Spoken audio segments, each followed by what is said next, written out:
You often hear them before you see them. The American pika is related to rabbits and hares, but they have round ears and no visible tail. Small enough to fit in your hand, they blend in with their rocky surroundings and might dart unnoticed except for their territorial high-pitched cries. A sound some say could fall increasingly silent as climate change makes it tougher for pikas to survive. Pikas are extremely sensitive to heat and cannot tolerate high body temperatures. They typically seek out cooler, high-elevation habitat, rarely living below 8,000 feet in the southwest. As temperatures warm, as projected by climate scientists, pikas could be pushed higher and higher until they can't go any higher to beat the heat. Already, they are disappearing from some slopes they once occupied. And there's another twist. The irony is that pika are vulnerable to potentially freezing to death due to climate change.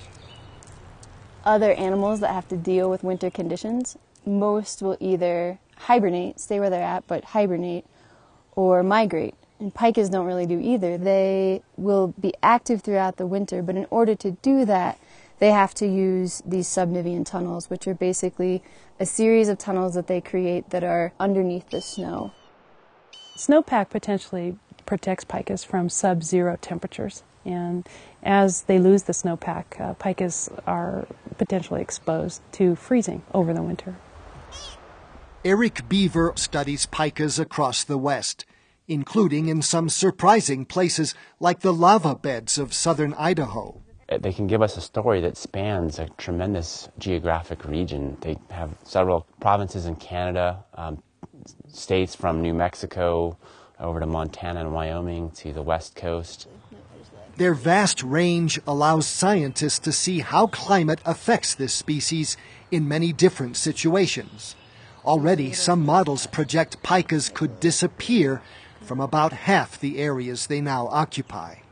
The landscape is changing, and as a case for climate change, there'll be some species that are winners and some species that are losers. The federal government says pikas are declining in some areas due to increasing temperatures. For now, the U.S. Fish and Wildlife Service has decided not to list the species as threatened, but continues to collect information. This widespread species is likely to continue thriving in many areas, but some slopes, once alive with their cries, are now silent. For Assignment Earth, I'm Gary Stryker.